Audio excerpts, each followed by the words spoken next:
and welcome back to TNT's Blues Corner. Well, we've got the Stagg back on the bench, and it's time to take off these strings, change them, and go from there. So here we go. Super fast mode. Okay, well, we've got the strings loose here, so let's cut these babies off. Hope we got the right camera angle here. We're using Skycam here.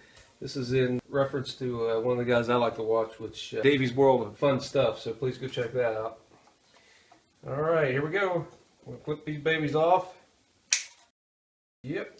I'm not so sure if there were 9s on here or 10s, but we're going to put 10s back on it and go from there. I didn't take any measurements because I want to get this back to spec. I'm not concerned about how it was when it came to me. It played decently, but I want to get it back into spec. So I didn't take any measurements or anything like that. So we'll just pull these babies out.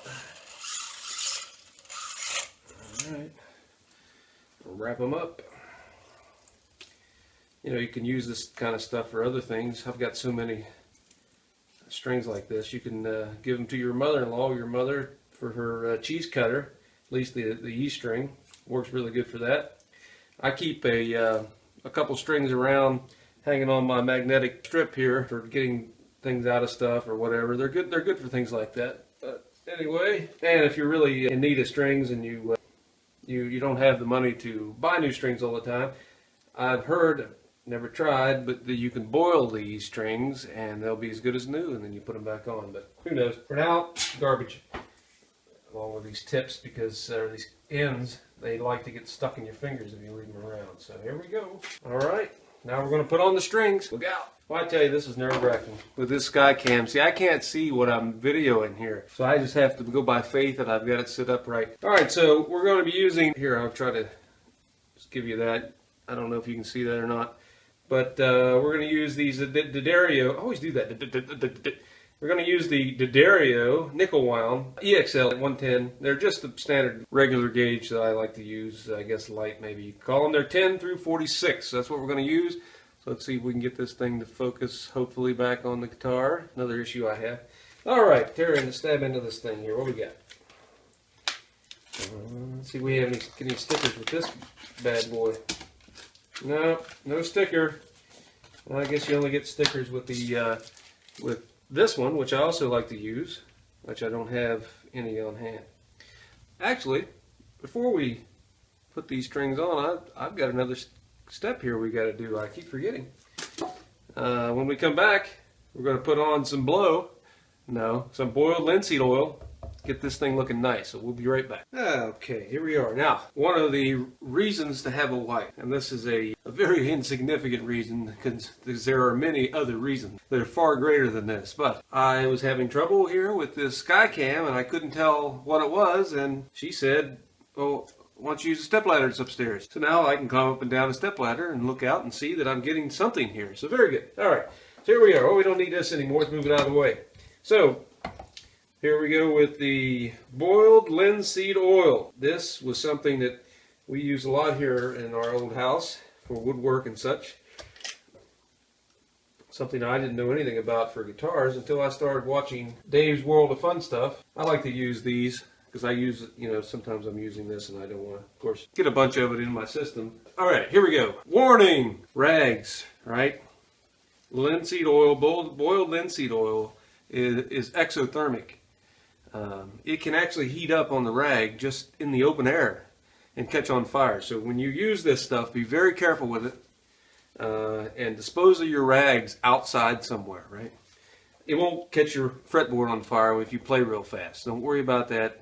I know you guys out there, you fast players, you're worried about that. But no, it won't do that. The way I use it here is I take a shop towel. I put a little bit on. You don't need a whole lot. And I just start going through it here. Start wherever you'd like. I start here and just move down. The idea is you're going to rub this in, and you're trying to get it into the pores of your rosewood. This does not work on maple. I don't know anything about ebony because I don't have a guitar, but this is not for maple. This is for porous wood, which is rosewood, very porous. So I'm going to do this really good here. Now I've cleaned this fretboard already. That's important too. But I didn't think I needed to show cleaning. I was just kind of doing the same thing. I use this stuff here.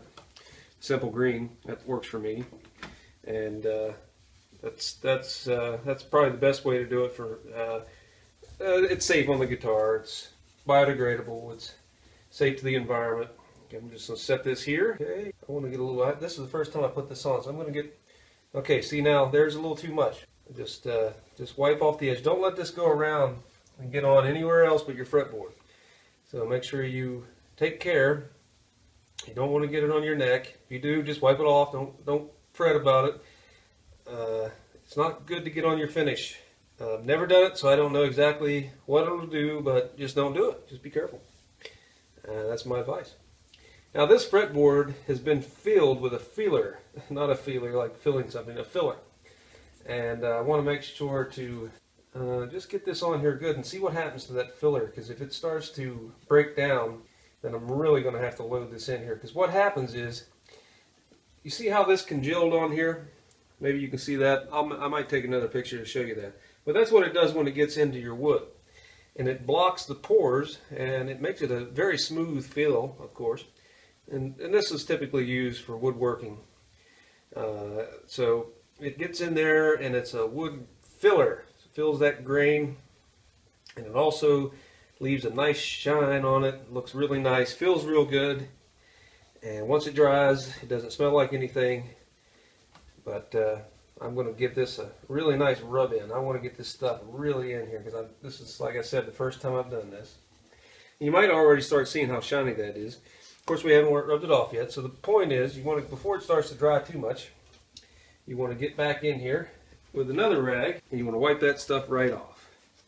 And then you can look at it and see whether or not you want to put some more on. So let's get this stuff wiped off here before it starts to dry. Oh, it looks so nice, except for that wood filler. That's a little bit not the greatest looking wood, rosewood, because of that. The grain's nice in the wood rosewood though. Look at that long grain all the way down through there. It's just, it must have had pores that were just a little too open, so they went ahead and put a wood filler in it. That's the best I can think. I don't think it's like an overspray or anything like that. Alright, so I'm going to do another. It looks like it soaked that up really well, because it's all even dull. I'm going to put just a little bit more, a little less than I did last time. And just kind of lay it on here. Just paint it on your fretboard. And then wipe it off until you get the desired look that you want, or the feel. This is all stuff you do by feel. There's no exact science in this, trust me. Every one of your rosewood fretboards will be different, so just play it by ear, play it by sight, get an idea, then you'll know the next time. Maybe write it down in a little journal. I've got a little journal with about all my guitars. Actually, it's on my iPhone in my notes.